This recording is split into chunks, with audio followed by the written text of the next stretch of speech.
တယောက်တည်းနေရတော့လေတယောက်တည်းနေခြင်းဆိုတာမနာရန်ရှောင်လန်းရတဲ့ဘဝခရီးလမ်းမှာကိုနားမလည်နိုင်ပဲပျောက်ဆုံးနေတဲ့အထီးကျန်ခြင်းမျိုးမဟုတ်ပဲ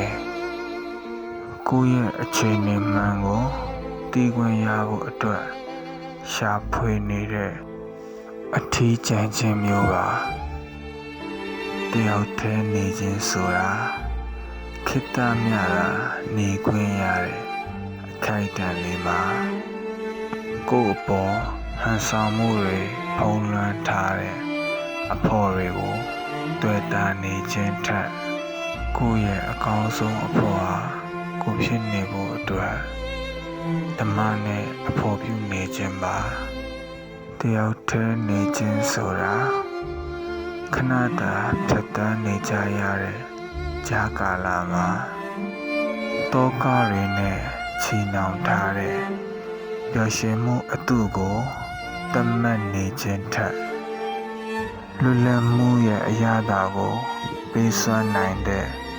ငြိမ်သက်မှုကိုသာပိုတန်မိုးထားနေခြင်းပါတယောက်တည်းနေခြင်းဆိုတာယာယီသဘောသာရှင်သန်နေရတဲ့အချိန်တွင်မှာလောကရန်နဲ့ကြုံတိုင်းအပြင်ဘက်ကိုအာယုံဆိုင်ပြီးစူညံပလောရိုင်းနေခြင်းထက်ဘာပဲဖြစ်ဖြစ်အတွင်းထဲကနေဥပိ္ပခာစိတ်ထားနဲ့တိတ်တဆိတ်ရင်ဆိုင်နေခြင်းပါတယောက်တည်းနေခြင်းဆိုတာတည်မြဲမှုကိုရှာမရတဲ့ဘဝရည်တည်မှုလမ်းမပေါ်မှာခွာရခတ်တဲ့အစွဲတွေကိုပူထူစေသောငါအားကျူးစုဆောင်ရှောက်ပေးနေခြင်းထက်ဝင်လာသည်များငါဆွဲများအားဖြစ်ပြဉဏ်ဖြင့်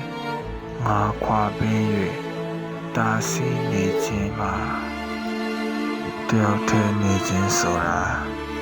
မျောချင်ရာကိုမျောလွင့်နေတဲ့ဘဝပင်လယ်ပြင်မှာတင်ကြံနေသောကံကြွေးများကိုဆက်ရမကျေနိုင်သောခန္ဓာများနဲ့ဖက်ဆက်နေခြင်းထက်ကံလန်းဆုံးထိမြင်သိနိုင်တဲ့ရှေ့ပြေးဉာဏ်နဲ့ကံကြွေးများကိုအခြေဆက်နေခြင်းမှာတယောက်တည်းနေခြင်းဆိုတာခိုင်မာမှုဘာတစ်ခုမှမရှိတဲ့ဒီတဏှာခီးစဉ်ကြီးမှာဘဝမှန်သမျှဒုက္ခသာဖြစ်ကြောင်းပြောဆိုတဲ့ဗုဒ္ဓရဲ့အဝေးထွက်ပြေးနေခြင်းထက်ဒုက္ခတွေကိုဒုက္ခမှန်သိပြီးဒုက္ခကင်းတဲ့ဗုဒ္ဓရှိရာအရက်ကိုမျက်နှာမူနေခြင်းပါတယောက်တည်းလာရပြီ